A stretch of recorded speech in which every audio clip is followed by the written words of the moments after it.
चला पाणीपुरी, ओली भेळ, रगडा पॅटीस. नमस्कार YouTube family, तुम्हा सर्वांचं आपल्या एका नवीन व्हिडिओमध्ये पुन्हा एकदा स्वागत करते.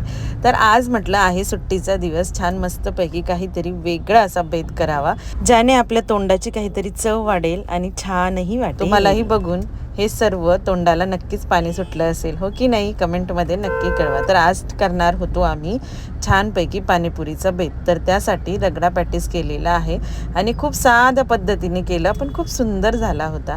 छान मस्तपैकी ना बटाटे आणि आपले ओले वाटाणे शिजवून त्याच्यामध्ये चाट मसाला, लाल तिखट, हळद, थोडीशी ओवा पावडर टाकून चिंचेचं आणि तिखट पाणी टाकून तव्यावर शिजवून घ्यायचं. आणि बघा आपलं गोड पाणी आणि तिखट पाणी सुद्धा तयार झालेलं आहे. त्यामध्ये फक्त मी चाट पावडर मिक्स केलेली आहे आणि त्यानंतर छान रगडा तयार केलेला आहे. त्यावर गोड आणि तिखट पाणी टाकून मस्तपैकी सर्व केलेलं आहे. आणि आता आपण बनवणार आहोत पाणीपुरी.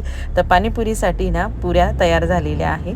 त्यामध्ये छान कांदा, त्यानंतर आपण बनवलेलं जे पॅटीस आहे तेही टाकलेलं आहे, शेव, त्यानंतर बुंदी, ह्या सगळ्या गोष्टी टाकून छान मस्तपैकी सर्व केलं. खरं बाहेर जाऊन तर आपण नेहमीच खातो, पण ती मज्जा ना खरी घरी बनवण्यामध्ये जास्त असते बाहेर खाण्यापेक्षा.